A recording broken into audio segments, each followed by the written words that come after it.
Shalom saudaraku yang dikasihi Tuhan. Firman Tuhan 1 Korintus 16 ayat 22. Siapa yang tidak mengasihi Tuhan, terkutuklah ia. Maranatha. Ini tulisan Rasul Paulus mengingatkan sidang jemaat Korintus bahwa orang-orang yang tidak mengasihi Tuhan adalah mereka yang terkutuk. Terkutuk itu terpisah dari Tuhan, orang-orang yang dijauhkan dari Tuhan. Saudaraku, Rasul Paulus menulis ini karena dia juga dulunya beragama, tetapi pekerjaannya membunuh, menyiksa, melenyapkan nyawa orang lain, yaitu menganiaya umat Tuhan pengikut Kristus.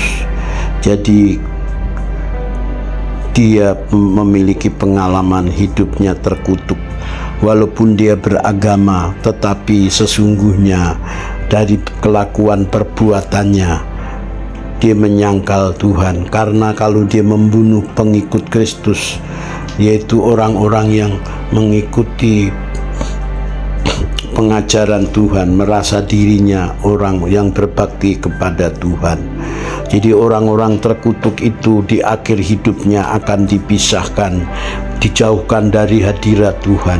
Saudaraku yang dikasihi Tuhan, banyak orang mengaku dirinya pengikut Tuhan, orang-orang Kristen, tetapi dari fakta yang ada, dari perbuatan kelakuannya, tidak menunjukkan dia mengasihi Tuhan, tidak menunjukkan bahwa dia menghormati Tuhan. Orang-orang yang mengasihi Tuhan dapat dibuktikan dia mengasihi sesamanya. Karena kalau orang tidak bisa mengasihi sesamanya, mustahil bisa mengasihi Tuhan yang tidak kelihatan. Kalau yang kelihatannya saja tidak bisa mengasihi, mustahil dia bisa mengasihi Tuhan yang tidak kelihatan. 1 Yohanes 4 ayat 20. Saudaraku, bahwa bukti kita mengasihi Tuhan itu mengasihi sesamanya. Saudaraku yang dikasihi Tuhan, bukti kita mengasihi, menghormati Tuhan, kita tidak akan kompromi dengan dosa. Kita tidak mau hidup di dalam dosa, tetapi kita mau hidup memiliki hati yang takut akan Tuhan. Orang-orang yang memiliki hati yang takut akan Tuhan, maka segala ruang kehidupannya, segala ruang gerak hidupnya berusaha tidak melukai hati sesamanya, tidak melukai hati Tuhan. Maka dia berusaha untuk menyenangkan Tuhan. Segala perbuatan, tindakan, perkataannya, inilah yang dikatakan melayani Tuhan. Melayani Tuhan itu melayani perasaannya, segala ruang gerak hidupnya. Perbuatan kita selalu selaras dengan hati Tuhan. Saudara-saudaraku yang dikasihi Tuhan, memang mengasihi Tuhan itu adalah hal yang sukar, karena Tuhan tidak kelihatan. Kalau kita tidak bisa memaksakan diri, tidak ada niat, mustahil kita bisa mengasihi Tuhan, saudara. Mengasihi Tuhan itu membutuhkan ketekatan, niat diri, saudara. Harus memaksakan diri mengasihi Tuhan. Orang-orang yang mengasihi Tuhan, salah satu ciri yang lain, dia memiliki saat teduh rutin dengan Tuhan, duduk diam di kaki Tuhan, bertemu dengan Tuhan setiap hari, merenungkan firman-Nya. Ada kerinduan bertemu dengan Tuhan. Kalau selama kita hidup di bumi tidak ada kerinduan bertemu dengan Tuhan, maka di akhir hidup kita kelak mustahil kita bisa bertemu dengan Tuhan.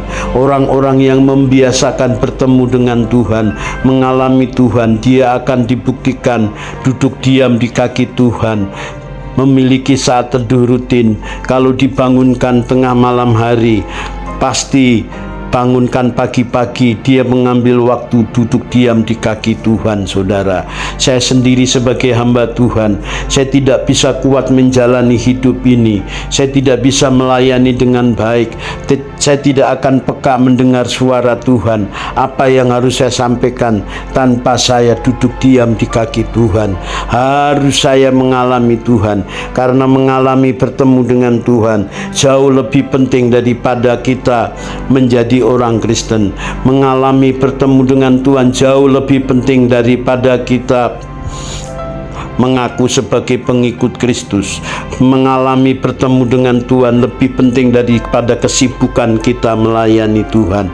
Harus dibedakan, bertemu dan mengalami Tuhan dibedakan dengan pengetahuan akan Tuhan.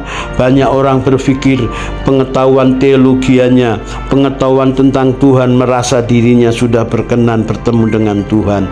Ini bahaya sekali, saudara. Jadi saudara, bertemu dengan Tuhan jauh lebih penting. Hanya sekedar menjadi seorang hamba Tuhan, hanya sekedar aktif melayani. Tapi kalau orang-orang yang tidak pernah bertemu dengan Tuhan, maka dilihat dari perilaku, kelakuan, moral, sifat-sifatnya sangat menjijikkan sekali. Tidak ada kasih terhadap sesamanya, menghalalkan segala sara. Salam, terima kasih. Tuhan Yesus memberkati.